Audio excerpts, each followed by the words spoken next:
J'ai toujours aimé chiner dans les marchés aux puces, mais rien ne pouvait me préparer à ce que j'allais découvrir à Marseille. C'était un miroir ancien, son cadre doré légèrement terni par le temps, mais il y avait quelque chose de captivant dans son reflet. Dès que je l'ai accroché chez moi, des visions troublantes ont commencé à apparaître. Au début, c'était subtil, un léger changement dans mon expression, une ombre furtive dans le coin de la pièce.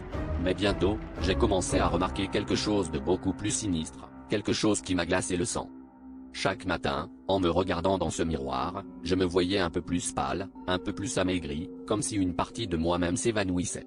Ce n'était pas simplement une question de santé, car je me sentais en pleine forme.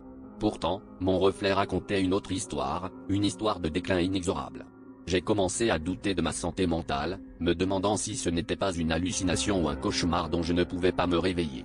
J'ai essayé de m'en éloigner, d'éviter de me regarder dedans, mais une force invisible semblait m'attirer vers lui. Un soir, alors que la lune projetait une lumière blafarde à travers la fenêtre, j'ai vu la transformation se compléter. Dans le miroir, ce n'était plus moi, mais une version de moi-même sur le point de mourir, les yeux creux, la peau cadavérique. J'ai tendu la main pour toucher mon reflet, espérant que c'était un jeu de lumière, mais mes doigts sont passés à travers le verre comme s'il n'existait pas. En un éclair, j'ai compris que le miroir ne montrait pas une simple illusion, mais un aperçu de mon destin, un rappel froid et immuable de ce qui m'attendait. La vérité m'a frappé comme un coup de tonnerre. Le miroir n'était pas un simple objet, mais une fenêtre vers l'inévitable, un pont entre ma vie et ma mort. J'ai essayé de m'en débarrasser, de le vendre, de le briser, mais chaque tentative échouait mystérieusement. Il revenait toujours à sa place, me narguant avec son reflet morbide.